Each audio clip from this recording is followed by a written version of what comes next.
Screen share करते हैं।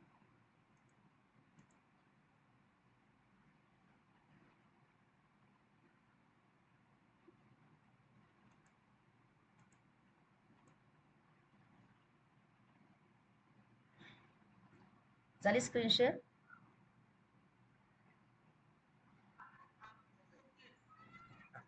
Okay. तर आता आपला सेकंड, अभी हमारा जो सेकंड टाइप का पेपर है, तो लास्ट टाइम भी हमने डिस्कस किया था, अगर आपको याद है तो।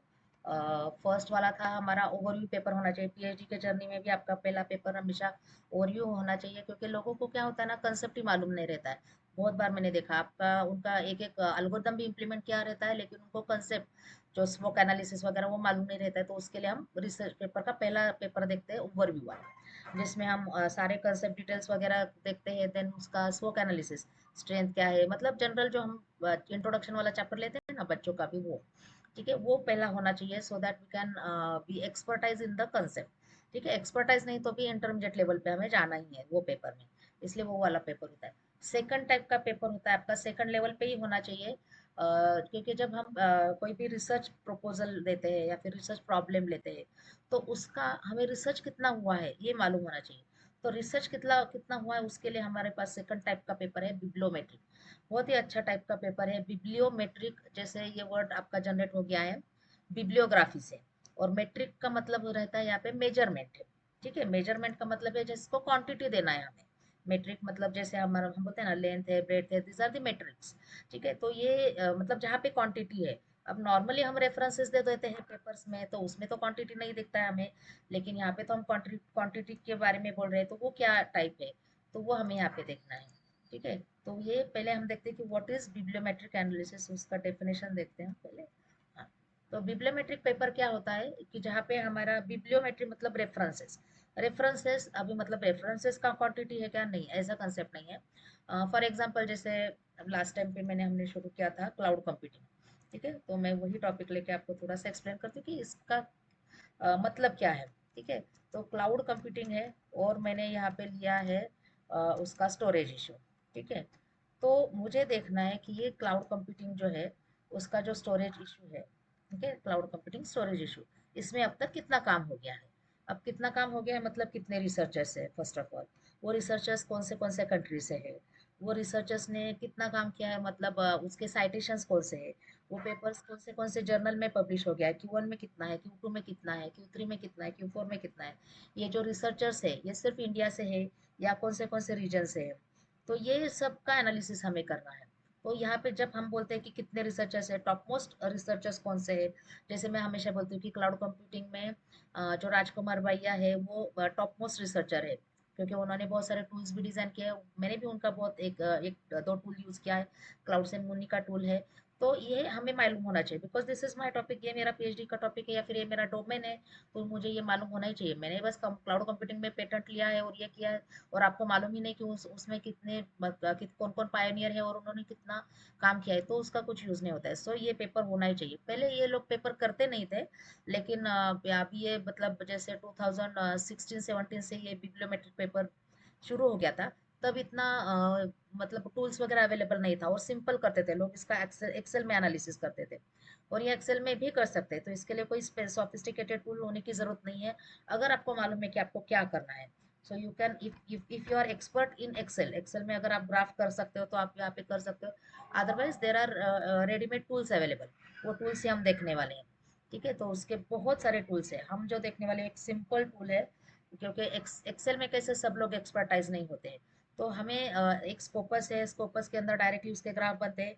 एक व्यूएस व्यूअर करके है, उसमें हम डायरेक्टली ग्राफ बना सकते हैं। एक आर और पाइथन में भी हम उसके ग्राफ बना सकते हैं। तो जैसा एक्सपर्टाइज है, जैसे कंप्यूटर साइंस के लोग हैं तो उनको कोडिंग थोड़ा अच्छा लगता है, तो वो आर और पाइथन में बना के पेपर करते हैं। तो ये भी अच्छा एक टूल है। मैनेजमेंट के लोग हैं वो व्यूएस व्यूअर में करते हैं, वो भी पेपर पब्लिश होते हैं, क्योंकि उनको कोडिंग एक्सपेक्टेड नहीं है, तो वो स्कोपस केस में भी जाके कर सकते हैं। मैनेजमेंट के लोग एक्सेल में एक्सपर्ट होते हैं, तो वो एक्सेल में भी कर सकते हैं। So that is the point, किसी में भी करो, फक्त only the thing is you have to understand what we are going to do. ठीक है, तो बिब्लियोमेट्रिक के बाद एक टर्म है अल्टमेट्रिक। अब कुछ पेपर का टाइटल यहाँ पे बिब्लियोमेट्रिक भी बोलते हैं और अल्टमेट्रिक भी बोलते हैं। तो बिब्लियोमेट्रिक और अल्टमेट्रिक में डिफरेंस इतना ही है, बिब्लियोमेट्रिक में हम देखते हैं रिसर्च का क्या क्वांटिटीज है, रिसर्च मतलब जैसे कि मैंने बताया था कि Q1 में कितना पेपर्स है, Q2 में कितना है, या फिर कौन से जर्नल में, जर्नल का क्या टाइप है, ये सब हम प्रैक्टिकली ऑफ कोर्स करके देखने वाले हैं, अभी सिर्फ थियोरी देख रहे हैं। तो ये सब हमें वहाँ पे एनालिसिस करना है। अब जो अल्टरमेट्रिक है, इसी का अल्टरनेटिव टर्म मतलब उसका आप सेपरेट पेपर भी बनाओ, या फिर मतलब कैसे है ना, कभी कभी बिब्लियोमेट्रिक में बहुत सारा मटेरियल होता है, तो आपको अल्टमेट्रिक उसमें इंट्रोड्यूस करने की जरूरत नहीं है। ठीक है। अल्टरमेट्रिक मतलब सोशल मीडिया, तो अल्टरमेट्रिक मतलब अल्टरनेटिव मेट्रिसेस। ठीक है, अल्टरनेटिव मैट्रिक्स का मतलब है कि ये कितना पॉपुलर है। बिब्लियो मतलब जैसे अगर मान लो कि मेरा एक पेपर है क्लाउड कंप्यूटिंग का, और ये 1000 लोगों ने, एक ही पेपर है, 1000 उसके साइटेशन आ गए, मतलब ये बिब्लियोमेट्रिक वाइज में टॉप मोस्ट हो गए, और ये 1000 किसी पेपर को नहीं है, जस्ट टू अंडरस्टैंड। तो मैं टॉप मोस्ट लेवल पे हूँ, तो मेरे ग्राफ में मेरा नाम दिखेगा और मेरा पेपर का उधर साइटेशन दिखेगा। तो बिब्लियो का मतलब कितने लोगों ने मुझे एज अ रेफरेंसेस में वो मेरा पेपर इंक्लूड किया है। बिब्लियो मतलब रेफरेंसेस, तो रेफरेंसेस का क्वांटिटी दैट इज बिब्लियोमेट्रिक। और अल्टरमेट्रिक मतलब सोशल मीडिया पे होता है, जैसे रिसर्च गेट भी है, कुछ लोग इंस्टा पे भी डालते हैं, फेसबुक पे भी डालते हैं, तो वहाँ पे पेपर भी शेयर करते हैं, जैसे रिसर्च गेट है, एकेडमिया है, ये सब सोशल मीडिया है। लिंक्डइन है, वहाँ पे भी मेरा पेपर मैं अगर शेयर करती हूँ, तो बहुत सारे लोग उसको लाइक्स वगैरह करते हैं, तो उसको बोलते हैं अल्टरमेट्रिक। तो अल्टरमेट्रिक एनालिसिस और बिब्लियोमेट्रिक एनालिसिस ऐसे दो कंसेप्ट है, या तो आप दो मर्ज करो। अगर कम उसका मैट्रिक्स है, मतलब कम लोगों ने, जैसे कि आपने मान लो कि जनरेटिव एआई है, उसका भी इतना ज़्यादा नहीं है, मतलब लैक्स में उसका रेफरेंसेस नहीं है, थाउजेंड्स में है, तो वो आप यूज़ कर सकते हो बिब्लियोमेट्रिक एंड अल्टरमेट्रिक में। ठीक है। लेकिन अगर क्लाउड कंप्यूटिंग का लोगे तो उसका सिर्फ बिब्लियोमेट्रिक ही इतना ज़्यादा है कि अल्टरमेट्रिक उसमें इंट्रोड्यूस करने की ज़रूरत नहीं है, किया तो भी फिर वो पेपर आप जर्नल में डाल सकते हो, क्योंकि उसके ज़्यादा पेजेस आएंगे। So that is the thing. सो ये होता है आपका बिब्लियोमेट्रिक पेपर। समझ में आ रहा है आपको डेफिनेशन? थोड़ा सा आपको बड़ा कर दिक्कत हो। So bibliometric paper is a research article, मतलब हम रिसर्च पेपर ही लिखने वाले हैं, लेकिन थोड़ा सा अलग है। नॉर्मली हम क्या करते हैं रिसर्च पेपर में, पेपर पढ़ के उसका एनालिसिस करते हैं। अभी हम क्या कर रहे हैं, बाकी के लोगों का रिसर्च हम एनालाइज कर रहे हैं, not the paper directly. Research मतलब कितने लोगों ने क्या क्या किया है। ठीक है, आपको एग्जाम्पल दिखाती हूँ कि कैसे यहाँ पे आता है, और बहुत ही अच्छे पेपर बनते हैं। Okay. That uses bibliometric methods, methods मतलब उसमें बहुत सारे मेथड्स है, टूल्स है, एक्सेल है, या फिर आप बोल सकते हो कि व्योस्फीयर है। आपको उसमें से एक दो आना चाहिए, सारे ही मेथड्स स्टडी करने की फिलहाल ज़रूरत नहीं है। तो एनालाइज द क्वांटिटेटिव, आपको बताया मेट्रिक जहाँ पे वर्ड आता है, मतलब आपको क्वांटिटेटिव वाइज को एनालिस करते हैं आप।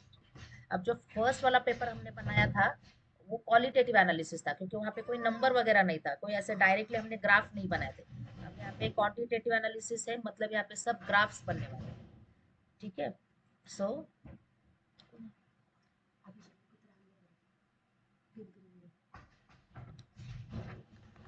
ते सांग त्यांना म्हणते खाली जाऊन सांग.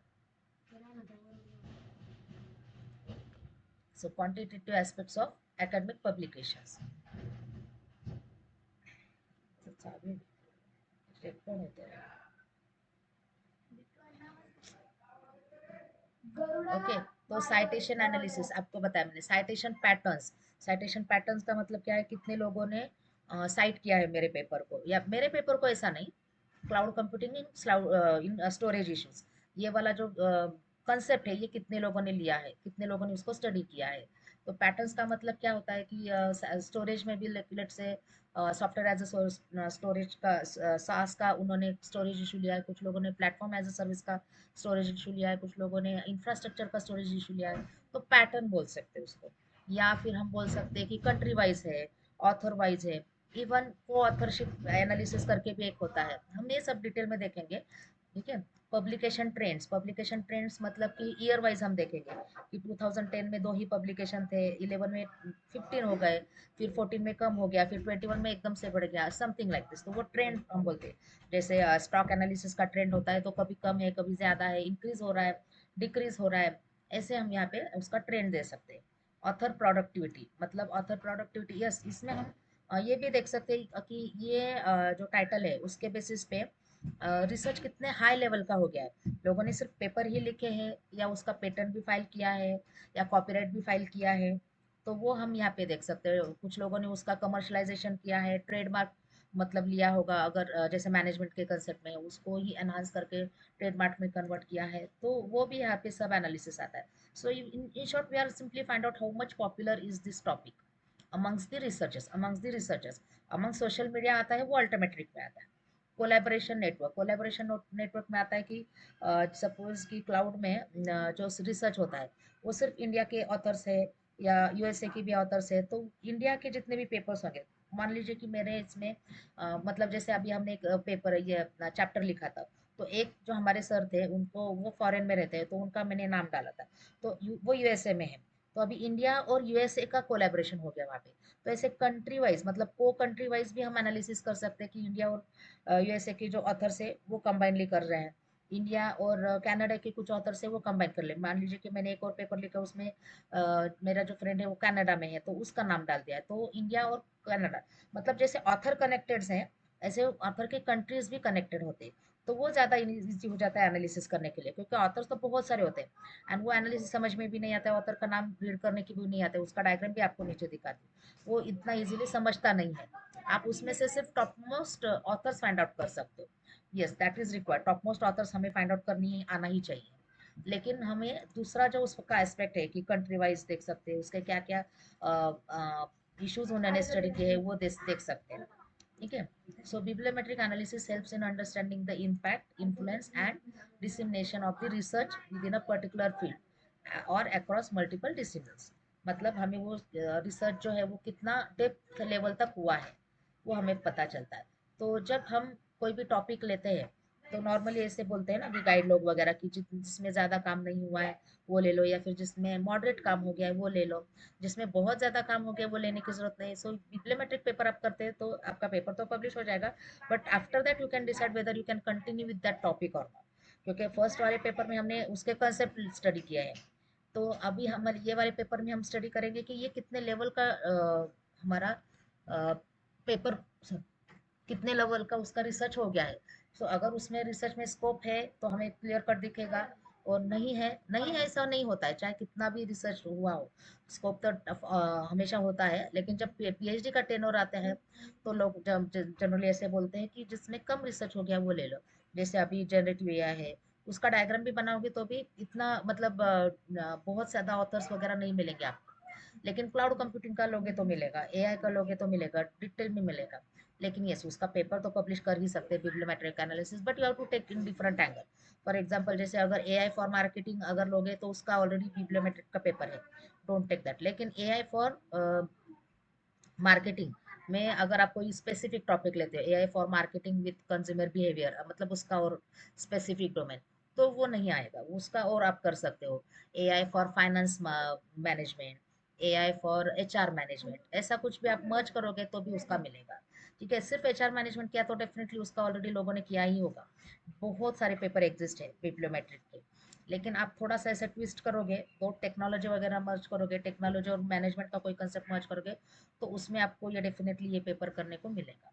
ठीक है, वो पेपर का टाइटल कैसे ढूंढना ये भी हमें देखना है, क्योंकि आप टाइटल लेगो डायरेक्टली और वो ऑलरेडी एग्जिस्ट होगा, तो बिब्लियोमेट्रिक में कैसा है ना, ग्राफ इतना भी अलग नहीं बनेगा। तो पहले आपको देखना है कि वो टॉपिक एग्जिस्ट है या नहीं, मतलब उसका कुछ पेपर है भी या नहीं, एग्जिस्ट नहीं है, और बहुत सारे टॉपिक है जिसमें एग्जिस्ट नहीं है पेपर्स, तो वो आप ले सकते हैं। आपको बताया मैंने कि टेक्नोलॉजी एंड मैनेजमेंट आपको मिक्स करना है। ठीक है, तो ये वाला पेपर करने के लिए आपको क्या, अभी ये वाला जो है ना थोड़ा सा स्टेप्स अलग है। लास्ट टाइम हमने जो सीखा था ओवरव्यू वाला पेपर, उसमें हमने क्या किया था, टाइटल क्या, मेथड वही है, लेकिन यहाँ पे जो रिसर्च है, रिसर्च का मेथड थोड़ा सा अलग है। यहाँ पे हम जो डेटा कलेक्ट करने वाले हैं, उसमें हम क्या करने वाले हैं, जो पेपर्स डाउनलोड नहीं करेंगे डायरेक्ट, क्योंकि हमें पेपर मिलते हैं 1000, 2000, 5000, कितने भी मिल सकते हैं। तो ये पेपर हमें थोड़ा सा लिमिट करना है, रिस्ट्रिक्ट करना है, 500 to 600। उसमें से सिर्फ सिलेक्टेड आपको रेफरेंसेस डालने हैं, 100 to 150, उसमें से सिलेक्टेड। ठीक है, जो टॉप मोस्ट है। लेकिन आपको मैट्रिक्स करने के लिए, क्योंकि ये पेपर करना है तो इसमें क्वांटिटी ज़्यादा रहेगा, तो 1000 वगैरह लिया तो भी चलेगा। जैसे जेन एआई का मैंने बीच में ढूंढा था तो 3000 तक पेपर थे जनरेटिव एआई जनरल पे। लेकिन अगर हम स्पेसिफिक देखेंगे जनरेटिव एआई मॉडल्स, या फिर और कुछ अगर हम देखते हैं generative AI application in let's say placement process, तो वो बहुत कम थे। लेकिन इतना भी कम नहीं होना चाहिए। तो अप्रोक्सीमेटली कितना नंबर होना चाहिए, वो 500 होना चाहिए। 1 मिनट रुकना। ओके, तो यहाँ का जो स्टेप्स है वो थोड़ा सा अभी अलग है, देखो। तो डेटा कलेक्शन में लास्ट टाइम हमने क्या किया था, मैंने बोला था आपको कि कहीं ना कहीं से आप रिसर्च पेपर डाउनलोड करो और पढ़ो, ठीक है।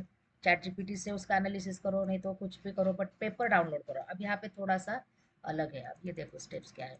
आपको यहाँ पे कोई भी पेपर डायरेक्टली डाउनलोड नहीं करना है, आपको डेटा डाउनलोड करना है। और वो डेटा होता है एक्सेल फॉर्मेट में या फिर सीएसवी फॉर्मेट में। वो डेटा में क्या आता है कि आपका पेपर जो है, ऑथर है, कंट्री है। जैसे हमने एक्सेल फाइल में किया था ना उसका जनरल एनालिसिस, वो, लेकिन उसमें एब्स्ट्रैक्ट वगैरह कुछ नहीं आता है। पेपर टाइटल है, ऑथर का कंट्री वगैरह आता है, ये सब हमें इंफॉर्मेशन मिलता है। And on the basis of that will plot the graphs. ठीक है, तो ये डेटा आपको कहाँ से कलेक्ट करना है। आप वेब ऑफ साइंस के इसमें जा सकते हो, ब्राउजर में जाके वेब ऑफ साइंस का जो हमारा ब्राउजर वेबसाइट है, पोर्टल है, वहाँ पे जाके भी हम डाउनलोड कर सकते हैं। वहाँ पे भी कुछ ग्राफ बनते हैं, लेकिन सब ग्राफ नहीं पॉसिबल, इसलिए हमें टूल सीखना ही होगा।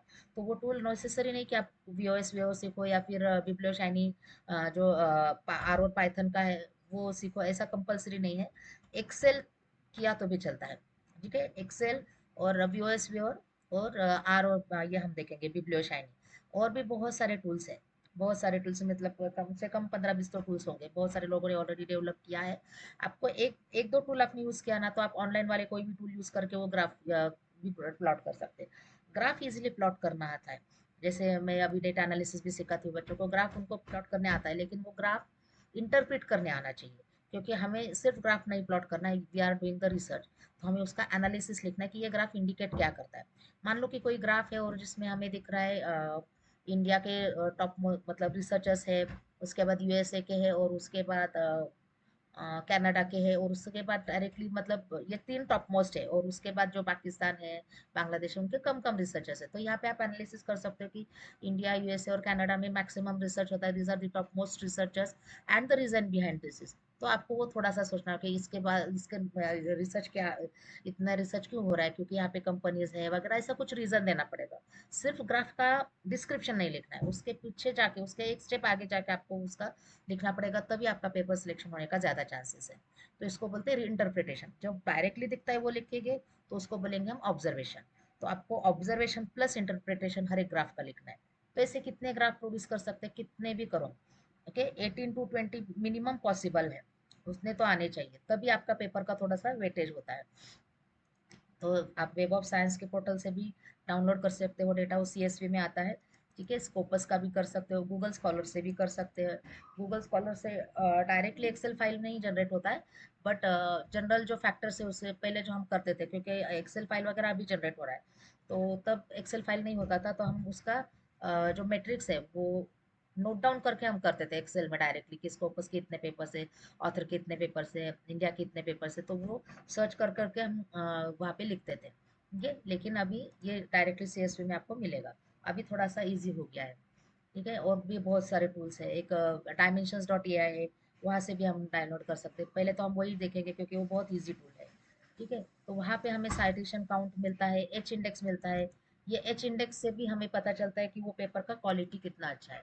एच इंडेक्स उसका अच्छा है, मतलब पेपर क्वालिटी इज गुड, ठीक है। देन पब्लिकेशन वेन्यूज, ओके, तो कौन से कंट्री से है, तो ये वाला एनालिसिस हम करते हैं। उसके बाद मतलब ये डेटा कलेक्शन हो गया। अभी आपको डिसाइड करना है कि डेटा कलेक्शन कहाँ से करना है। तो मैंने जो किया था एक लास्ट टाइम, तो वो डायमेंशंस डॉट एआई पे किया था। आप स्कोपस से भी कर सकते हो अगर आपको स्कोपस अच्छा लगता है। स्कोपस से ऑलमोस्ट बहुत सारा मिलता है, अभी सब लोग डालते हैं, लेकिन स्कोपस पे सारे पेपर्स नहीं है, बट जो भी है वो अच्छे पेपर्स है, मतलब Q1 Q2 Q3 Q4। तो आपने स्कोपस लिया है और स्कोपस के ही पेपर्स का एनालिसिस किया है, तो आपका पेपर रिजेक्ट होने का चांसेस कम है। क्योंकि गूगल स्कॉलर में तो देखो कुछ भी आता है, कुछ भी in the sense peer review के पेपर्स भी आता है जो स्कोपस में नहीं है, वेब ऑफ साइंस में नहीं है, वो भी गूगल स्कॉलर में आता है। But you can do preliminary analysis के लिए आप गूगल स्कॉलर भी यूज़ कर सकते हो, तो ऐसा नहीं कि वो रिजेक्टिव होगा। बट स्कोपस अगर आप यूज़ करते हो तो उसमें एक्सेप्टेंस का ज़्यादा चांसेस है। बस इतना ही है, बाकी कुछ नहीं। बाकी लोगों ने तो डायमेंशंस डॉट एआई पे भी वो भी ये कि पब्लिश किया ही है, वहाँ से डेटा डाउनलोड किया। अब ये हम सब देखने वाले हैं कि वहाँ से डेटा एग्जैक्टली कैसे डाउनलोड करें और उसका कैसे एनालिसिस करें। तो सबसे पहला है कि डेटा कलेक्शन, जहाँ पे हम पेपर्स नहीं बट पेपर्स का मेटा डेटा, जिसको हम बोलते हैं ना पेपर्स का डेटा, तो वो हम यहाँ पे कलेक्ट करेंगे which is in terms of Excel file. उसके बाद हम क्या करेंगे, उसका एनालिसिस करेंगे। एनालिसिस मतलब क्या करते हैं, यहाँ पे हम फिल्ट्रेशन करते हैं कि हमें जो पेपर है वो सब प्रोसीडिंग वाले ही पेपर चाहिए। कभी कभी जैसे मैंने आपको बताया प्रैक्टिकली तो ऑफकोर्स देखेंगे ही, पेपर अगर हम देखते हैं उसमें मान लीजिए कि 1 लाख पेपर्स आ गए, इतने सारे पेपर्स का तो हमें एनालिसिस नहीं करना है, और ये करते करते भी नहीं, हमें और थोड़ा सा स्पेसिफिक करना है। जैसे अगर आपने एआई के बेसिस पे किया, बिब्लियोमेट्रिक एनालिसिस ऑफ एआई, ये बहुत ही ब्रॉड टॉपिक हो गया। ऑफ कोर्स उसमें एक 1 लाख नहीं 1 मिलियन भी पेपर्स मिल सकते हैं, तो ऐसा वाला टॉपिक लेना ही है नहीं। लेकिन आप एआई इन हेल्थ केयर करोगे, एआई फॉर साइबर सिक्योरिटी करोगे, एआई फॉर रैंसमवेयर प्रिडिक्शन करोगे, तो जितना आपको लो लेवल पे मतलब जाना है, जितना डिटेल्ड लेवल पे जाना है उतना जाओ, सो दैट यू कैन, हम वो देखेंगे कि कैसे करना है। तो जब तक वो पेपर का काउंट जो है वो 500 के आसपास नहीं आता है, 500 to 1000, 1000 भी लोग को रिकमेंड नहीं करता है, लेकिन मैं बोलती हूँ कि चलो कभी कभी 1000 आ सकता है, अगर उतना रिसर्च हो गया है तो। क्लाउड कंप्यूटिंग में इसमें उतना रिसर्च हो गया है तो वहाँ वहाँ पे 1000 आ ही सकता है, डेफिनेटली पॉसिबल है। Even if you take only software as a service, 1000 क्या ज़्यादा ही आएगा, लेकिन सॉफ्टवेयर एज अ सर्विस का एक स्पेसिफिक टॉपिक लोगे, क्योंकि पूरे वर्ल्ड से लोग रिसर्च कर रहे हैं, पॉसिबिलिटी है। तो जितना आपको नैरो डाउन करते आना है उतना करना है, ब्रॉड लेवल पे मत रखो। 500 to 1000 के ही पेपर्स लेने हैं, लेकिन उसमें से सिर्फ 100 जो Q1 क्वालिटी के हो गए, Q2 क्वालिटी के हो गए, उतना ही रेफरेंसेस में ऐड करना है। तो ये होता है एनालिसिस को सर, जस्ट हमें देखना है कि कौन से पेपर लेना है, कौन से, डायरेक्टली ग्राफ प्रोड्यूस नहीं करना है।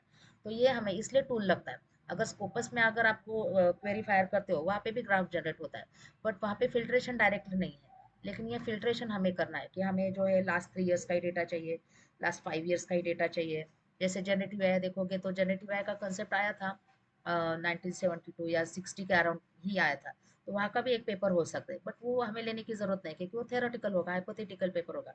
इम्प्लीमेंटेशन वाले तो अभी आ रहे हैं, जैसे 2000 दो साल के पहले ही आ रहे हैं। तो आप लास्ट 2 ईयर्स का ही ले लो, generative AI for health care, या फिर जेनेटिव एआई जनरल, अगर किसी ने नहीं किया होगा तो वो वाला भी पेपर ले सकते हैं। बट यू हैव टू सी कि कितना काउंट आ रहा है, वहाँ पे पेपर का काउंट दिखता है, तो उतना ही हमें लेके उसका एनालिसिस करना है। तो ये पहले हमें एनालिसिस करना है कि आपको ये पेपर्स मतलब फिल्ट्रेशन करना है, and then we have to decide कि ये जो हमने पेपर लिया है उसमें हम क्या कर सकते हैं। को साइटेशन एनालिसिस, को साइटेशन एनालिसिस का मतलब है जो पेपर है वो मल्टीपल पेपर्स में उसको रेफर किया है। जैसे कि मेरा पेपर है, सुवर्णा मैम ने भी रेफर किया है, देवेनी ने भी रेफर किया है, देवेनी का पेपर सुवर्णा ने भी रेफर किया है, तो एक दूसरे का पेपर रेफर किया है। इसको बोलते हैं को साइटेशन एनालिसिस। तो ये हमें यहाँ पे एक डायग्राम से पता चलता है, बहुत ही अच्छा डायग्राम है वो। लेकिन जैसे मैंने बताया कि ग्राफ तो यहाँ पे बनेंगे, अपने आप ग्राफ बनते हैं, आपको कुछ एक्स्ट्रा करने की जरूरत नहीं है। एक्सेल में थोड़े इतने अच्छे ग्राफ नहीं बनते, आपको वीओएस टूल पे जाना ही पड़ेगा एडवांस ग्राफ्स के लिए। लेकिन बेसिक ग्राफ्स एक्सेल बना के देता है। तो अगर आपको ग्राफ का कंसेप्ट मालूम हो गया, विजुअलाइजेशन का कंसेप्ट मालूम हो गया, तो आप ऑनलाइन टूल से भी कर सकते हो। लेकिन वीओएस व्यूअर एक अच्छा टूल है, उसमें भी बहुत सारे ग्राफ बनते हैं।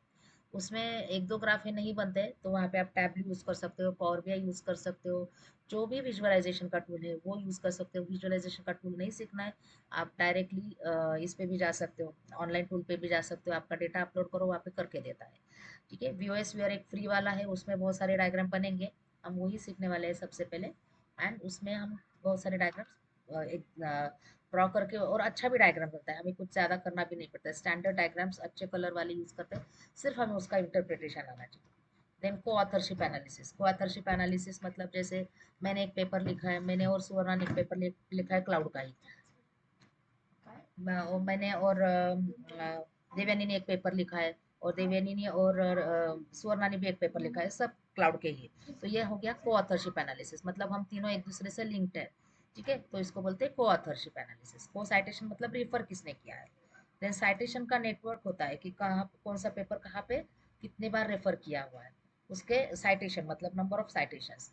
जैसे मेरा एक पेपर है उसके 50 साइटेशंस हैं, तो वो सुवर्णा मैम ने भी कहीं ना कहीं रेफर किया, तो उनके पेपर के साइटेशन हो गए 36।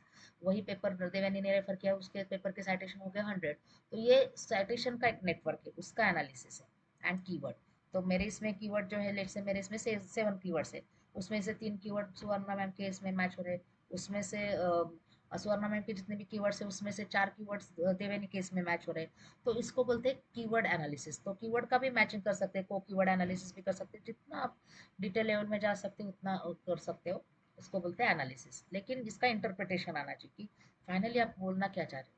एक फाइनल मतलब क्या है, हमेशा याद रखो कि ये वाला पेपर मतलब हमें जो देख बताना है कि ये वाला रिसर्च जो है वो कितने लेवल में गया है, ये इंट्रोडक्टरी लेवल पे है या मॉडरेट लेवल पे है या डीपर लेवल पे गया है, डीपर लेवल पे गया है तो कितने लेवल पे गया है, और आगे क्या स्कोप है। जो हम हमेशा बोलते हैं रिसर्च का मतलब होता है कि आपको प्रॉब्लम फाइंड आउट करना है, ठीक है, और हमको सॉल्यूशन भी देना है। तो यहाँ पे रिकमेंडेशन एज सच नहीं है, बट रिकमेंडेशन इनडायरेक्टली दे सकते हो आप कि यहाँ पे आपको एग्जैक्टली स्कोप कहाँ पे है। ठीक है, जैसे अगर हम कॉलेज का अगर बिब्लियोमेट्रिक एनालिसिस करेंगे, लेट से बालाजी कॉलेज का ही करेंगे, तो हम बोल सकते हैं कि यहाँ पे इतने स्टूडेंट के अकाउंट है, वहाँ पे इतने स्टूडेंट के अकाउंट है, बीबीए में इतना 4 4 डिविजन्स है, वहाँ पे 6 6 डिविजन्स हैं। तो यहाँ पे ये सब एमएम की बिल्डिंग में बैठते हैं, दूसरे बी वाले बिल्डिंग में बैठते हैं, यहाँ पे क्लास स्पेस का प्रॉब्लम है, यहाँ पे लैब का प्रॉब्लम है। तो काउंट तो हमने दे दिया है, उसका ग्राफ भी बनाएंगे कि इतने इतने स्टूडेंट्स है, दिन ब दिन स्टूडेंट भी बढ़ रहे हैं, लेकिन दिन ब दिन आपका इंफ्रास्ट्रक्चर कम पड़ रहा है। तो हमें कहीं ना कहीं वो प्रॉब्लम को रिलेट करना है, ठीक है। और जैसे को साइटेशन एनालिसिस है, को ऑथर एनालिसिस होता है, तो वहाँ पे हम को फैकल्टी एनालिसिस बोल सकते हैं कि वहाँ के कुछ फैकल्टी हमारे इधर शेयर होते हैं, हमारे कुछ फैकल्टी उधर शेयर होते हैं, तो लिंक्ड है सब लोग, इसलिए वहाँ पे एक अलग बिल्डिंग की ज़रूरत है। ऐसा हम वहाँ पे एनालिसिस कर सकते हैं। तो in the same way paper को भी हमें ऐसा ही एनालिसिस करके सिर्फ डेटा नहीं देना है हमें। देखो मतलब ये डेटा लेके उसका हम इंफॉर्मेशन प्रोड्यूस कर रहे हैं, लेकिन हमें एक स्टेप आगे जाना है इंफॉर्मेशन के। और रिसर्च में हम क्या करते हैं, प्रॉब्लम नहीं है तो भी पर्पसली हम प्रॉब्लम फाइंड आउट करते हैं, प्रॉब्लम होता ही है, बस वो हमें ढूंढना पड़ता है। हम फाइंड आउट करते हैं, क्यों फाइंड आउट करते हैं, क्योंकि होता है प्रॉब्लम। पर्पस मतलब अननेसेसरी प्रॉब्लम हम क्रिएट नहीं करते। अगर आप थोड़ा सा डिटेल लेवल में सोचोगे तो डेफिनेटली आपको प्रॉब्लम्स मिलेंगे ही मिलेंगे, और उसमें से वो फिर प्रॉब्लम का आपको थोड़ा सा रिकमेंडेशन देना है, नहीं तो फिर आपको जस्ट एक्सप्लोर करना है वो रिसर्च फील्ड। ठीक है, तो वो हो गया एनालिसिस। तो आपको सोचना है कि एनालिसिस क्या करना है, एनालिसिस क्या करना है ये सोचने के बाद उसके ग्राफ्स बनाओ। ठीक है, विजुअल रिप्रेजेंटेशन, विजुअलाइजेशन जो बोलते हैं, तो मैंने आपको बताया एक्सेल आप बेसिक टूल यूज़ कर सकते हो, देन आप यूज़ कर सकते हो ओएस व्यूअर, बिब्लियो शाइनी एक टूल है, आर है, पाइथन है, पाइथन में तो सब कुछ ही पॉसिबल है। और ये तो 5 मैंने बोले हैं जिसमें मैंने काम किया है, ठीक है, और भी बहुत सारे टूल है, ठीक है, लेकिन इतना सारा टूल नहीं सीखने की ज़रूरत। जैसे too many cooks spoil the food ऐसा होता है, तो इतना सब सीखने की ज़रूरत नहीं है।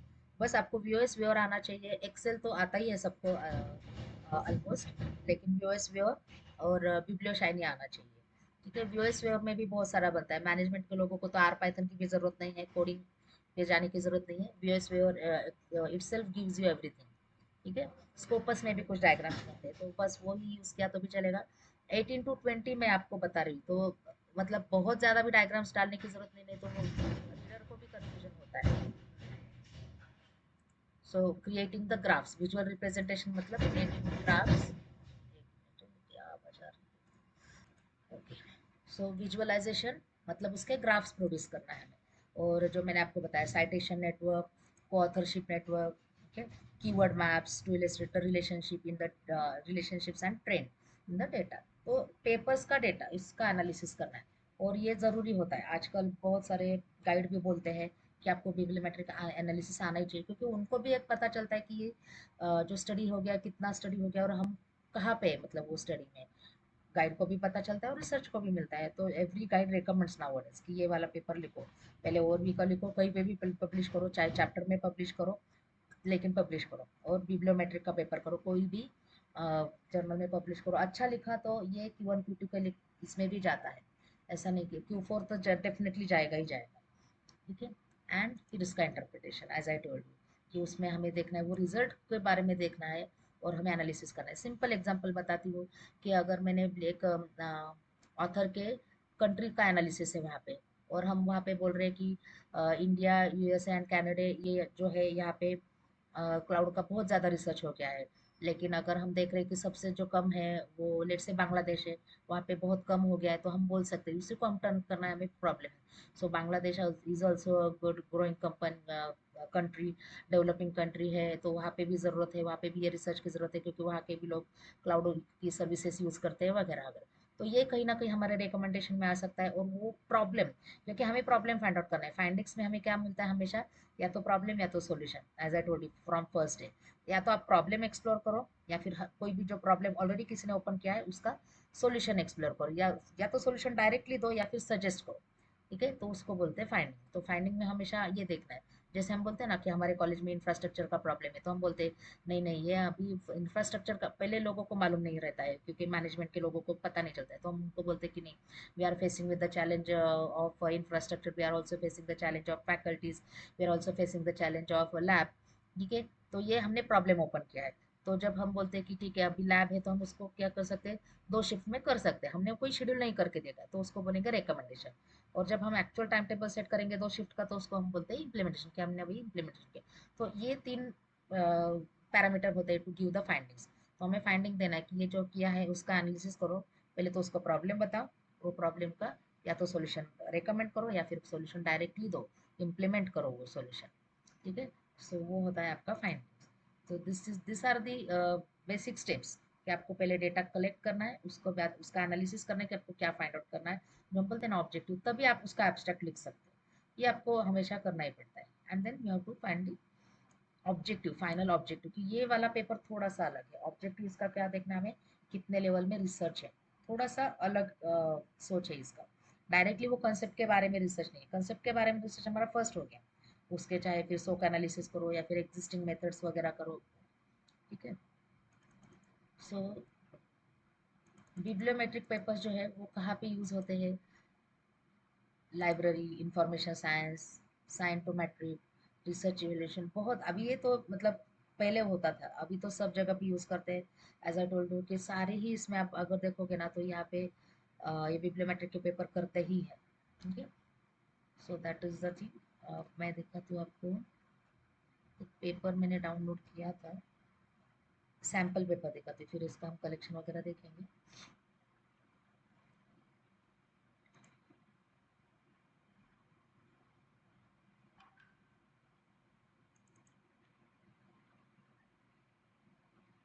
बिब्लियोमेट्रिक का मैंने एक पेपर डाउनलोड किया था,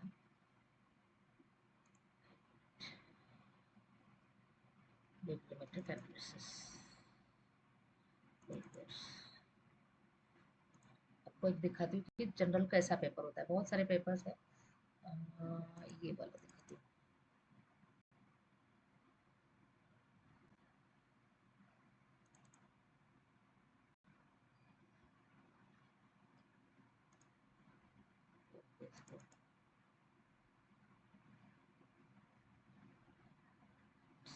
टाइम,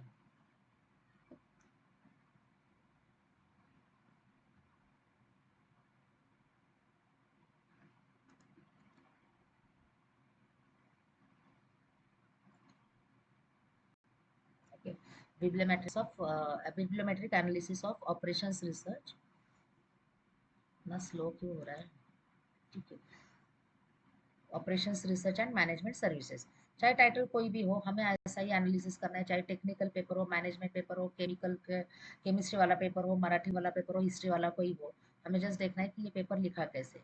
ठीक है, सबसे पहले देखिए इसका टाइटल, अ बिब्लियोमेट्रिक एनालिसिस, तो नॉट नेसेसरी कि ये टाइटल में आना चाहिए। ठीक है, आप ऐसा भी ले सकते हो, और research agenda of operations research, हम देखेंगे इसका टाइटल कैसे सेट करना है। बट लोग पहले ऐसे टाइटल देते थे, बिब्लियोमेट्रिक एनालिसिस। तो बिब्लियोमेट्रिक एनालिसिस के ना कुछ ई बुक्स भी आते हैं, कुछ चैप्टर के भी बुक्स आते हैं स्पेसिफिकली, और उसमें बहुत सोफिस्टिकेटेड टूल्स लगा के आप अच्छे अच्छे ग्राफ बना सकते हो। तो बिब्लियोमेट्रिक एनालिसिस लिखा तो भी चलेगा, नहीं लिखा तो भी चलेगा, ऐसा कुछ कम नहीं है कि वह वर्ड हमने यूज़ किया मतलब एक्सेप्ट ही होगा, नहीं यूज़ किया मतलब ही एक्सेप्ट होगा, ऐसा बिल्कुल भी नहीं है। तो यूज़ किया तो भी चलेगा, सो that you will also learn कि ये बिब्लियोमेट्रिक एनालिसिस वाला पेपर है। और अगर उसमें रिसर्च कम हो गया तो आप अल्टीमेट्रिक एनालिसिस भी उसमें डाल सकते हैं। ठीक है, बिब्लियोमेट्रिक एनालिसिस ऑफ ऑपरेशंस रिसर्च। अब यहाँ पे देखिए, operations research and management science, तो मैंने आपको बताया कि कुछ तो दो ऐसा मर्ज करो so that you will get some idea. सिर्फ ऑपरेशंस रिसर्च किया ना उन्होंने, तो वो क्या हो जाएगा, बहुत ब्रॉड लेवल का हो जाएगा, बहुत ज़्यादा पेपर्स मिलेंगे उनको। ठीक है, अब ये वाला जो पेपर है वो है, देखिए 29 पेजेस का है। ठीक है, अब देखो पेपर आपको बताते हैं, एब्स्ट्रैक्ट है, कीवर्ड्स है, इंट्रोडक्शन है, ओवरव्यू दिखाती हूँ, क्योंकि ये पेपर हमारा मेरा तो डोमेन ही नहीं, बट हमें सिर्फ पेपर देखना है कि कैसे लिखा है। ओके, बिब्लियोमेट्रिक मेथड्स, ठीक है। अब यहाँ पे बिब्लियोमेट्रिक मेथड्स मतलब उन्होंने क्या यूज़ किया है। देखो, बीओएस, वेब ऑफ साइंस का डेटाबेस उन्होंने यूज़ किया है। देन उन्होंने क्या किया है, 15,000 जर्नल्स। तो ये सब हमें यहाँ पे लिखना पड़ता है कि इतने सारे पेपर्स देखे उन्होंने। Then they are classified into 251 subject categories. तो जो उन्होंने किया है, तो ये भी उन्होंने ज़्यादा ही लिया, लेकिन बाद में हमें सॉर्ट करना ही पड़ता है। ये देखो, ये आगे उन्होंने पूरा प्रोसेस ही लिखा है कि ये सॉर्ट करते करते करते कितना आ गया यहाँ तक। ये पूरा डिटेल में जितना आप अच्छा लिखते हो उतना लिखो। ये पेपर आपको मैं भेजती हूँ स्टडी करने के लिए, okay, so that you will get idea कि क्या है और कैसे उन्होंने स्टडी किया है, लिखा कैसे एग्जैक्टली। तो यहाँ पे देखिए, तो bibliometry web of science currently contain 79 journals in ORMS category. ठीक है, मतलब ORMS का मतलब ये पेपर पढ़ने के बाद आपको पूरा आइडिया आएगा ORMS क्या है और ORMS का कितना स्टडी हो गया है। So this is useful for us as well as those who are reading it. Okay, तो ये पेपर रीड करने के बाद आपको समझ में आएगा कि अभी सपोज ये लेटेस्ट पेपर है, मान लो कि ये क्या क्या कब का पब्लिश्ड है, 2014 का है। देखो कितना पुराना है, मतलब ये 2014 का, अभी तो और भी बढ़ गया है उसका रिसर्च। ठीक है, ऑलराइट। सो ये बहुत स्लो हो रहा है, शायद रिकॉर्डिंग की वजह से वो नीचे डाउन हो रहा है।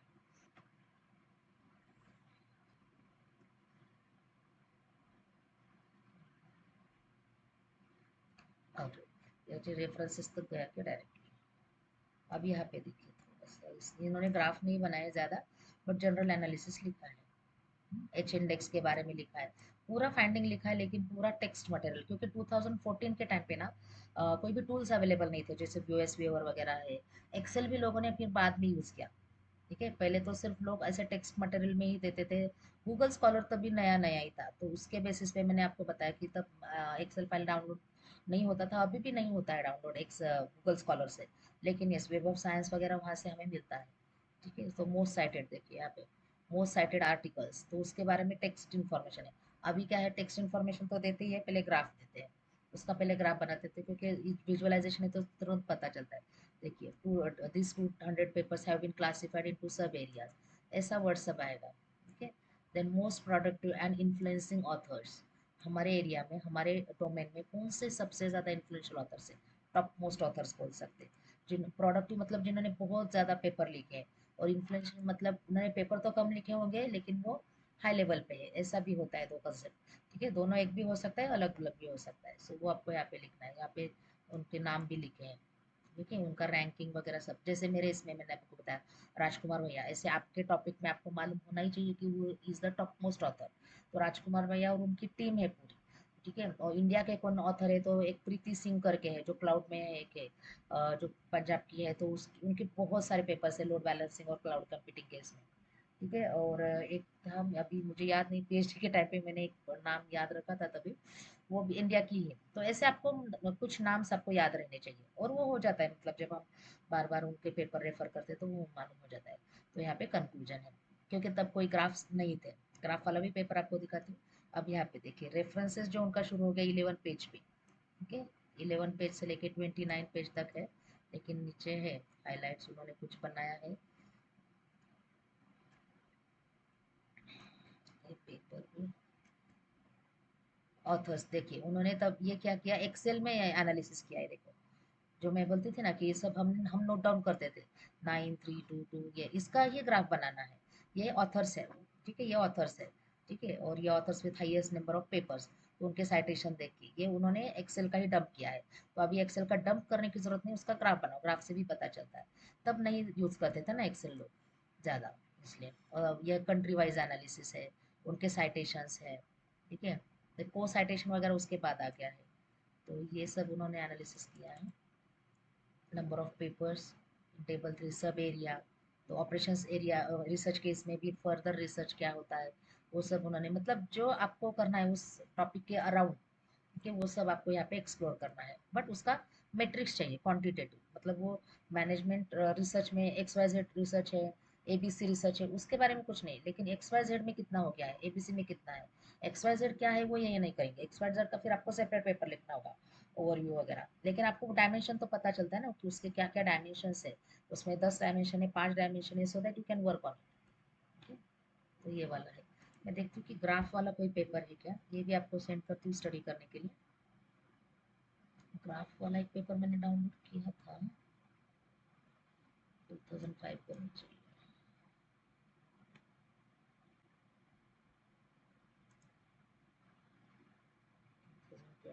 ही होगा शायद।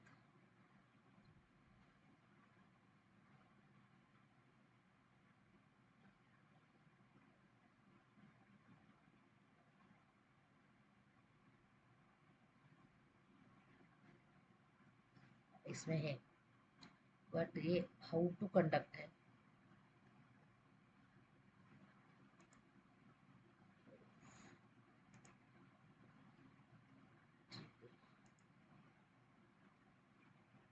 हाँ ये देखिए, अभी यहाँ पे थोड़ा सा विजुअलाइजेशन है।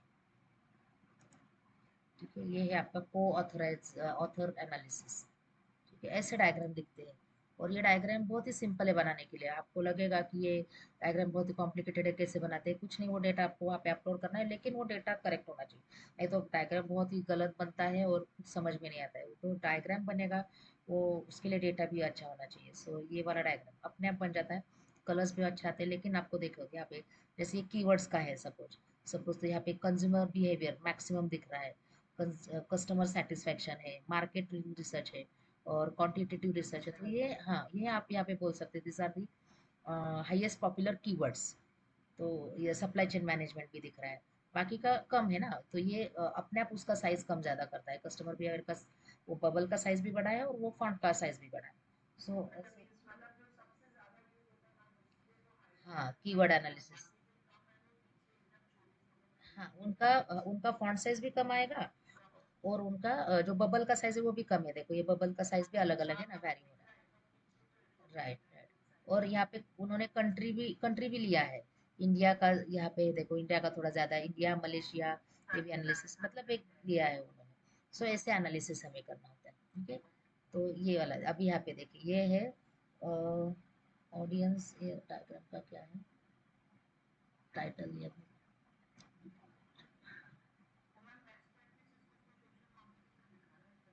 हाँ अभी यहाँ पे है ना, बेस्ट प्रैक्टिस। हाँ, सोशल मार्केटिंग दिखा रहा है, फिजिकल एक्टिविटी उसका थोड़ा सा कम है, ब्रांडिंग हेल्थ वगैरह, उनके सस्टेनेबिलिटी है, लेकिन सबसे ज़्यादा सोशल मार्केटिंग है। तो बेस्ट प्रैक्टिस क्या होना चाहिए, मेरे ख्याल से ये मार्केटिंग का कुछ है। तो मार्केटिंग के स्ट्रैटेजीज वगैरह ऐसा कुछ है, ऐसा लगता है मुझे। तो वो कीवर्ड एनालिसिस ये भी। लेकिन आप क्या एनालिसिस कर रहे हैं, ऐसे डायग्राम दिखते हैं सब। कोएथर एनालिसिस, नेटवर्क एनालिसिस, ये सब ऐसे ही डायग्राम दिखेंगे, लेकिन सिर्फ उसका इंटरप्रिटेशन आना चाहिए। तो मैंने आपको बताया कि डायग्राम बहुत इजीली बनते हैं। ये डायग्राम आपको लग रहा होगा कि कितना मतलब क्रिएटिवली बना है, कुछ नहीं। वो टूल का इम्पोर्टेंस है, टूल मतलब वो अच्छा बनना है। हम लेकिन डेटा अच्छा देना पड़ता है। अगर डेटा आपने गलत डाउनलोड किया है, कुछ भी डाउनलोड किया है, तो डायग्राम भी कैसे भी बनेगा। आपको पहले फोकस करना है कि आपको कौन से टॉपिक पे करना है, and then you can go in this. अब जैसे ये तो जनरल उन्होंने लिया है, जस्ट एक्सप्लेन किया है उन्होंने कि ये डायग्राम्स क्या होते हैं। अभी हम देखते हैं कि कुछ और डायग्राम्स है क्या इसमें। मेरे इसमें भी मैंने सैम्पल डायग्राम्स लिखे थे, वो तो मैं बताऊंगी। नीचे है, मैं आपको नीचे का दिखाती हूँ, थोड़ा सा डायग्राम्स है मैंने। हाँ, यहाँ पे डायग्राम्स दिखाती हूँ, सैम्पल डायग्राम्स मैंने डाले। ये सिंपल डायग्राम है, ऐसा इतना सिंपल नहीं रहता, आपको दिखाया मैंने। ये जस्ट टू अंडरस्टैंड, अभी पहला सिंपल है इसलिए ये एक डायग्राम है, ऐसा एनालिसिस होता है। ग्राफ जैसे हम बोलते हैं ना, पेपर ए और पेपर बी कैसे कनेक्ट हो गया। तो ये को ऑथरशिप मतलब यहाँ का और यहाँ का, जैसे मान लो कि पेपर ए मेरा है, ठीक है, और पेपर ए को रेफर किया है, साइटेशन है ना, मतलब रेफर किया है। तो मेरा क्लाउड का पेपर रेफर किया है सुवर्णा मैम ने भी, और देवयानी ने भी रेफर किया है। तो ये पेपर इधर रेफर हो गया और इधर भी रेफर हो गया। तो सुवर्णा का पेपर रेफर किया है, मान लो कि प्रियंका मैम ने, तो ये इधर कनेक्ट हो गया। और दिव्यानी का भी पेपर रेफर किया है प्रियंका मैम ने, तो ये यहाँ पे देखो सर्कल जैसा बन गया। तो इसको बोलते हैं नेटवर्क, साइटेशन नेटवर्क। तो वो डायग्राम भी क्योंकि अभी एक तो पेपर नहीं है ना, लाखों में पेपर्स होते हैं, इसलिए वो डायग्राम थोड़ा कॉम्प्लिकेटेड दिखता है। तो उसका ये सिंपल वर्जन है, this is the citation network. ठीक है, देन ऐसा ही होता है को ऑथरशिप नेटवर्क। ठीक है, जैसा वो पेपर लिंक्ड है, ऐसा ऑथर लिंक्ड है। मान लीजिए कि मेरे इसमें मैं हूँ और सुवर्णा है और देवयानी एक पेपर में ऑथर है, हम तीनों ऑथर हैं। तो ये ऑथर 1 2 3 4 हम जैसे हम बोलते हैं कि ऑथर 1 2 3 आर लिंक, तो ऑथर 1 2 3 4 मतलब ये प्रियंका है, ये विजया है, ये देवयानी है, ये सुवर्णा है, तो चारों ने मिलकर एक पेपर लिखा है। और प्रियंका और मेरा भी एक पेपर है, तो ये मैं भी इधर लिंक हो गई। मेरा और एक लेट से पल्लवी मैम है, उनका भी एक पेपर हो गया, ये एक सेपरेट पेपर है। प्रियंका मैम और पल्लवी मैम और ये कौन है, देवयानी, उनका भी एक पेपर है। तो ये इसको बोलते हैं author analysis, sorry author network. Paper का साइटेशन का भी हो गया, ऑथर का भी हो गया। ठीक है, जो भी जितने कंपोनेंट्स होते हैं। ये एक डायग्राम है कि कीवर्ड मैपिंग, तो कीवर्ड का वो भी डायग्राम है और ऐसा भी डायग्राम कर सकते हैं कि सबसे ज्यादा कीवर्ड्स किसने यूज किया है, क्या कीवर्ड यूज किया है। जैसे कि क्लाउड का पेपर है, तो क्लाउड का केस में क्लाउड तो लोग ऑफ कोर्स यूज करेंगे ही करेंगे, but software as a service ज्यादा यूज किया है। Cloud computing, social issues, sorry storage issues in cloud computing, ये मैंने अगर टॉपिक लिया है, तो उसमें भी तो कीवर्ड्स 5 6 कीवर्ड्स लोगों ने यूज किए होंगे। तो कुछ लोगों ने सास यूज किया है, कुछ लोगों ने पास यूज किया है, कुछ लोगों ने क्लाउड कंप्यूटिंग यूज किया है, कुछ लोगों ने स्टोरेज किया है, कुछ लोगों ने infrastructure as a service use किया है। तो कीवर्ड का एनालिसिस, तो इससे हमें पता चलता है कि कितने ज़्यादा यूज़ किए। जैसे ये वाला है, किसी ने मशीन लर्निंग के बारे में किया है साइटेशन एनालिसिस, तो उनको पता चला कि डीप लर्निंग सबसे ज़्यादा यूज़ किया है। उसके बाद यूज़ किया है न्यूरल नेटवर्क, उसके बाद यूज़ किया है एआई। मतलब टॉप मोस्ट 3 कीवर्ड्स अगर आपको बताने हैं तो आप बता सकते हो easily, deep learning, neural, AI. ठीक है, उसके बाद मशीन लर्निंग, फिर ये मतलब आता है टॉप 3 या फिर टॉप 5 आप बता सकते हो कीवर्ड, क्योंकि ज़्यादा से ज़्यादा हम कितना कीवर्ड्स यूज़ करते हैं, 6। तो टॉप मोस्ट 5 कीवर्ड्स अगर आपको आप ये डायग्राम से बता सकते हो गया उसका इंटरप्रिटेशन। ठीक है, तो ये हो गया डायग्राम। तो जो मैंने आपको बताया था ट्रेंड ईयर वाइज, तो 2010 में कितना पेपर पब्लिश हो गया, उसमें हम नंबर ऑफ पेपर्स ही ले सकते हैं, ऐसे नहीं। अभी ये जो हमने टॉपिक्स फाइंड आउट किए, सब टॉपिक्स, उसके बेसिस पे भी कर सकते हो, कंट्री के बेसिस पे कर सकते हो, 2 3 उसमें मर्ज करो, क्योंकि मैंने बताया कि मिनिमम 28 to 30 डायग्राम्स पॉसिबल है। अलग अलग अगर आप कैटेगरीज लोगे तो मल्टीपल कैटेगरीज आप इंक्लूड करोगे इसमें। तो ईयर वाइज और कंट्री वाइज एनालिसिस करो, ईयर वाइज और टॉपिक वाइज यहाँ पे जैसे एनालिसिस है। तो ये जैसे ऑरेंज वाला है मतलब डीप लर्निंग पे जो कीवर्ड का एनालिसिस है, तो कीवर्ड पे यहाँ पे भी ज़्यादा हो गया है, और 2020 में भी वो अभी तो ज़्यादा ही बढ़ गया। मतलब अभी लोग ये जो है एआई और ये इन्फोर्समेंट लर्निंग भी नहीं करते अभी। सडनली यहाँ पे जो हम बोलते हैं कि डीप लर्निंग का ही स्टडी या फिर रिसर्च इंक्रीज हो गया है फ्रॉम 2020। तो ऐसा भी यहाँ पे हम एनालिसिस दे सकते हैं एक पैराग्राफ में। Then author productivity and impact, H index होता है। एच इंडेक्स आपको बताया था मैंने कि पेपर हमारा जो है रहता है ना, हर एक जर्नल का एच इंडेक्स होता है। तो जर्नल का एच इंडेक्स मतलब वो जर्नल के कितने पेपर्स लोगों ने रेफर किए हैं। तो ये इंडेक्स अगर आपको याद नहीं है तो हम एक थोड़ा सा रिपीट करेंगे आगे के सेशन में। तो एच इंडेक्स जितना अच्छा होगा ना, जैसे मेरा एच इंडेक्स है 3 है, तो मेरा जो पेपर है वो अगर 3 मतलब उसका मिनिमम 3 साइटेशन आ गया है तो उसका इंडेक्स बनता है। एक एच इंडेक्स होता है और एक H10 इंडेक्स होता है। एच इंडेक्स का ग्राफ करो, H10 का भी कराया तो भी चलेगा। 10 H10 जनरली करते नहीं है लोग, लेकिन एच इंडेक्स करते हैं। तो अगर 10 से ज़्यादा आपके साइटेशन आ गए और 3 पेपर में आ गए, 10 से ज़्यादा एक इसमें आ गया तो एच इंडेक्स आपका 1 होता है। 10 से ज़्यादा आपका दूसरे पेपर में आ गया तो एच इंडेक्स 2 होता है। 10 से ज़्यादा आपका थर्ड पेपर में आ गया तो एच इंडेक्स आपका 3 हो जाता है। तो इससे आपको पता है, मतलब हमारा पेपर अगर कोई रेफर कर रहा है, क्यों रेफर कर रहा है, क्योंकि उसमें कुछ भी क्वालिटी नहीं है तो कोई रेफर ही नहीं करेगा। तो ये होता है आपका एच इंडेक्स, तो वो कितना रेफर किया है। तो क्लाउड के पेपर जो है वो 10 इंडेक्स वाले जो है वो इतने सारे ऑथर्स है। एच इंडेक्स का ये रेंज है और नंबर ऑफ ऑथर्स मतलब 15 है, और ये 0 इंडेक्स वाले है 10, ये 25 है। मैक्सिमम जो लोग हैं ये वाले कैटेगरी के हैं। तो इससे हमें पता चलता है कि ये कितना, ये जो पेपर्स है वो कितना पॉपुलर है और कितना अच्छे क्वालिटी का है। ठीक है, तो ये वाले सबसे ज़्यादा अच्छे क्वालिटी के, ऐसे भी आप यहाँ पे इंटरप्रिटेशन कर सकते हो। ये सैम्पल डायग्राम है, बट ऐसा हमें हमारे पेपर्स के हमारे टाइटल के हिसाब से ड्रॉ करना है। देन जियोग्राफिकल, तो जो कंट्री वाइज बोलते हैं ना, पहले तो लोग करते थे कि इंडिया का इतना पैराग्राफ वगैरह ड्रॉ करते थे। अभी उसके लिए जियोग्राफिकल मैप्स है, पावर बीआई टैबलो में भी बहुत अच्छे मैप्स बनते हैं। ऑनलाइन भी है, गूगल डेटा स्टूडियो पे भी अगर आप डेटा डालोगे तो वहाँ पे भी बनेंगे। और यहाँ पे आपको पता चलेगा कलर का इंटेंसिटी से पता चलता है। देखो ये जो 24 नंबर वाला है सबसे डार्क है, मतलब ये वाला।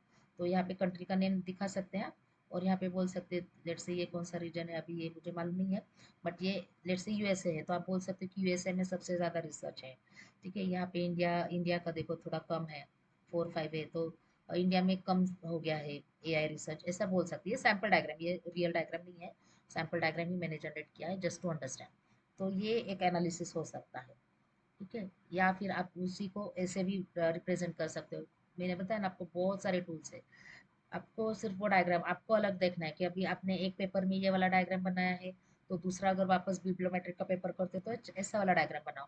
यहाँ पे सिर्फ जहाँ पे मतलब जो जो कंट्रीज में हो गया वही कंट्रीज के नाम आएंगे with their bubble size in the increasing size. जैसे यूनाइटेड स्टेट्स है, यहाँ पे सबसे ज्यादा है, देखो 3,10,000 पेपर्स है, उसका बबल का साइज सबसे ज्यादा है, तो आप बोल सकते हैं कि this is the top most country.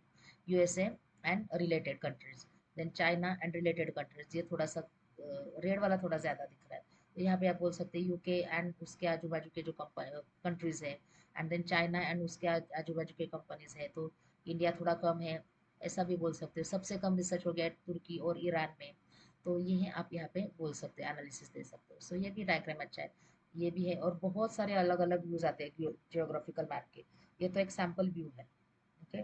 Tableau में है, टैब्ल्यू में ही दो दो टाइप का विजुअलाइजेशन है जियोग्राफिकल मैप के लिए, और पावर बीआई में तो 4-5 प्रकार टाइप के हैं।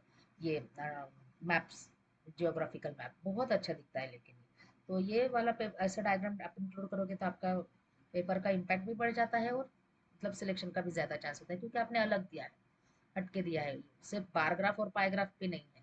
तो वो तो सभी देते हैं ना, आपको थोड़ा अलग देना है।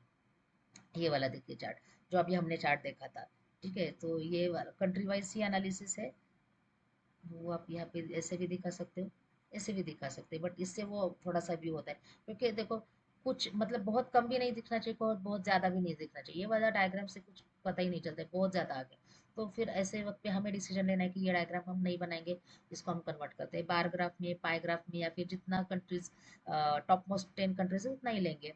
तो बहुत ज़्यादा कंट्रीज ले लिया तो फिर वो दिखता भी नहीं है, ठीक है। तो इसी को आप थोड़ा सा कन्वर्ट भी कर सकते हैं, हर जगह पे ये वाला डायग्राम, नेटवर्क डायग्राम बोलते हैं इसको, ये वाला डायग्राम यूज करने की जरूरत नहीं है, तो आप in that case you can change it, ठीक है। तो बबल चार्ट भी ड्रॉ कर सकते हो लाइक दिस। जर्नल का एनालिसिस है, वो जो पेपर है, पेपर का साइटेशन अलग है, ऑथर का साइटेशन एच इंडेक्स हमने देखा था। अब ये जर्नल का इम्पैक्ट एनालिसिस है, तो नंबर ऑफ पब्लिकेशन, और जो हम जर्नल यूज करते हैं, दो साइड का है, देखो यहाँ पे इसके लिए, ठीक है, एवरेज साइटेशन, तो वो जर्नल का साइटेशन भी होता है, ये जर्नल कितना पॉपुलर है। मतलब जो पेपर हो गया, मान लीजिए कि मेरा एक पेपर है वो पब्लिश हो गया है हमारा जर्नल ऑफ क्लाउड कंप्यूटिंग में, दूसरा पेपर मेरा पब्लिश हो गया है journal journal of network analysis में, क्योंकि वो नेटवर्क का ही टॉपिक है, तो क्लाउड कंप्यूटिंग सबसे ज़्यादा पॉपुलर है, उसके साइटेशन ज़्यादा आ गए हैं, और नेटवर्क मतलब उसमें मेरे 10 पेपर्स हैं, या फिर सबसे ज़्यादा papers journal of cloud computing में। तो ऐसा कुछ यहाँ पे एनालिसिस आएगा, जर्नल वाइज एनालिसिस बोल सकते हैं, लेकिन इसमें अगर बहुत ज़्यादा जर्नल्स है तो वो सब इंक्लूड करने की ज़रूरत नहीं है, जस्ट Q1 के आप इंक्लूड कर। अगर कम है तो Q1, Q2, Q3, Q4, अभी वो एनालिसिस नया आया है।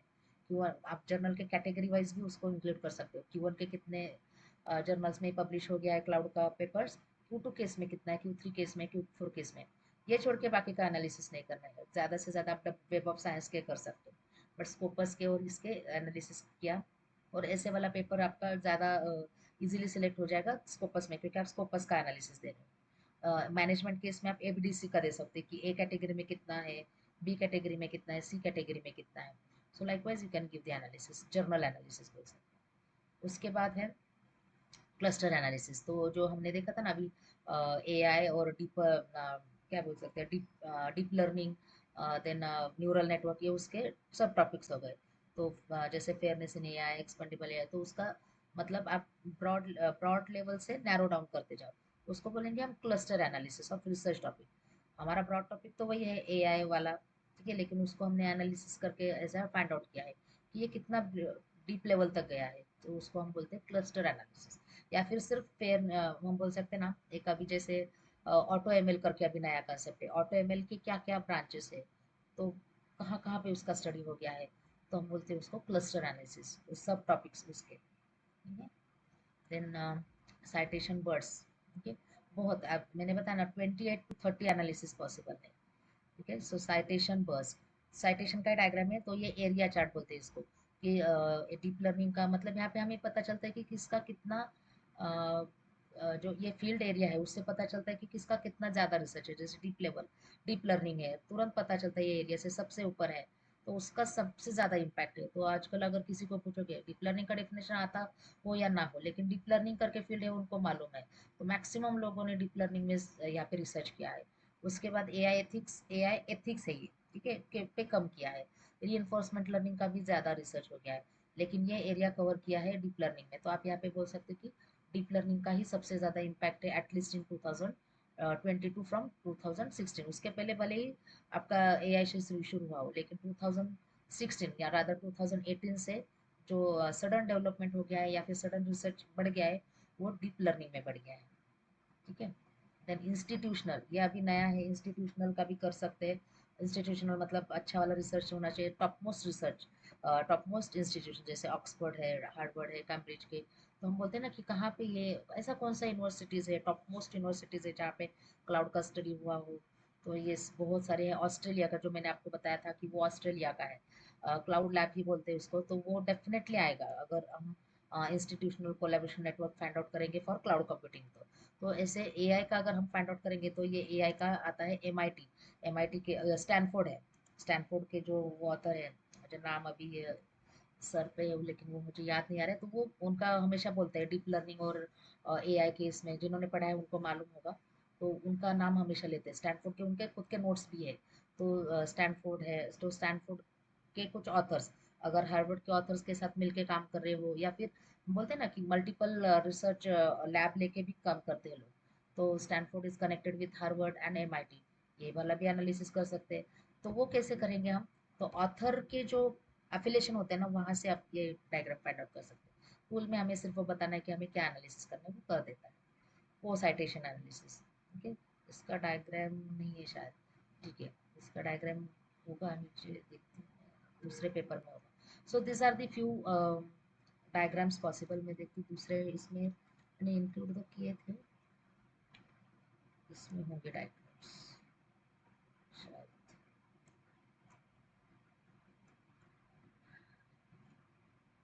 नहीं, ये तो टूल्स का है। मैं देखती हूँ और डायग्राम्स मिलेंगे, बहुत सारे डायग्राम्स, तो इतने तो मिनिमम डायग्राम्स आने चाहिए। तो कितने डायग्राम्स आने चाहिए हमें, तो ऐसा अभी अब यहाँ पे कोई लिमिटेशन नहीं है। तो मैंने आपको बताया कि अब ये वाला कितना दिया, 8 है टोटल। अगर आप डायग्राम देखोगे तो 28 to 30 डायग्राम्स वाले भी मैंने पेपर देखे, लेकिन अननेसेसरी सिर्फ डायग्राम्स प्रोड्यूस करने से कुछ मतलब नहीं, आपको उसका इंटरप्रिटेशन आना चाहिए। ये 5-6 डायग्राम से भी लोगों ने किया है और उससे भी अच्छा एनालिसिस किया है। तो अप्रोक्सीमेटली 10 to 15 डायग्राम्स आप आपके इसमें इंक्लूड करो, ये मेरा सजेशन है, क्योंकि आपका पेपर उतना दिखना भी चाहिए। हाँ, लेकिन अगर आप प्रोसीडिंग में डाल रहे हो तो आपका 8 to 9 पेजेस का ही होता है, तो वहाँ पे इतना फिर डायग्राम्स और उसका एनालिसिस फिर पॉसिबल नहीं होता। इन दैट केस आप 5 to 6 पेपर्स का एनालिसिस कर, सॉरी 5 to 6 डायग्राम्स का एनालिसिस करके इंटरप्रिटेशन कर सकते हैं। सो दैट डिपेंड्स ऑन कि आप कहाँ पे कर रहे हो, और फिर इसको एक्सटेंड करके अगर आप जर्नल में डाल रहे हो तो फिर और डायग्राम जोड़ा, जैसे आपको। हम्म। अच्छा, अभी अभी गई क्या? नहीं, फोन तो मेरा चार्ज डाउन हो गया है ना। अच्छा, okay okay, just a minute, मैं मीटिंग ओपन करती हूँ। तो यहाँ पे ही बोल देते ना, तो मैं कर देती ना फोन, क्योंकि फोन का ना चार्ज डाउन हो गया है और वो लेके गया है नीचे। ठीक है। तो आपको तो डायग्राम्स दिखा कि नहीं, आपका कब से गया है?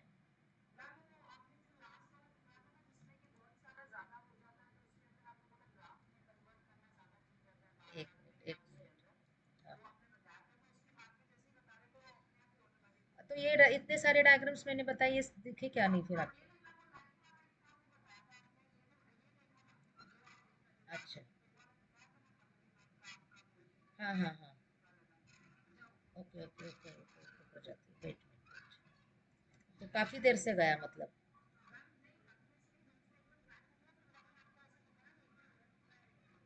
अच्छा, इधर नेट तो मेरा चल रहा है, देखती हूँ वापस से। ये वाला नहीं, दूसरे इसमें है मेरा diagrams।